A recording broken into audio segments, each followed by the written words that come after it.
সেইজোপা যেতিয়া মামাৰ ঘৰলৈ গৈছিলোঁ তেতিয়াই মায়ে লৈ আহিলে। গাইজ, আজি ব্লগটো এতিয়াৰ পৰাই আৰম্ভ কৰিছোঁ। এতিয়া ৰাতি 8টা বাজিছে। মায়ে মাংস বনাই আছে।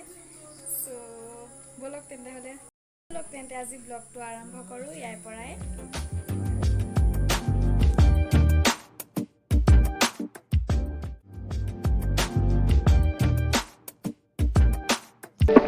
এয়া মাংস বনাই আছে মায়ে।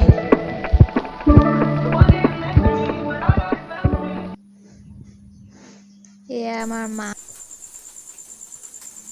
তো বোলে ফুল ৰুব, চব ফুটা কৰি লৈছে। আজি আকৌ এটা বনালোঁ, কেনেকুৱা হৈছে কমেণ্ট কৰি জনাবচোন। মানে ঘৰতে থাকি থাকি আমনি লাগিছে, চ' এনেকুৱাবোৰকে বনাই আছোঁ। আৰু এইবোৰ কৰি পেলাই মই ভাল পাওঁ। চ' এইবোৰকে কৰি থাকোঁ ঘৰত। ৰাতি শোৱাৰ সময়ত মই সদায় এনেকৈ চুলিখিনি আঁচুৰি বেনি এডাল গুঠি থওঁ, তেতিয়া ৰাতিপুৱালৈ যত নালাগে আৰু মানে আঁচুৰিবলৈ ভাল। ব্লগটোত বিশেষ একো নাই, কৰিবলৈ মন গ'ল কাৰণে কৰি দিলোঁ। চ' কেনেকুৱা পালে লাষ্টত কমেণ্ট কৰিবলৈ নাপাহৰিব। আৰু যদি মোৰ চেনেলটো নতুন হয় তেনেহ'লে ছাবস্ক্ৰাইব নকৰাকৈ নাযাব।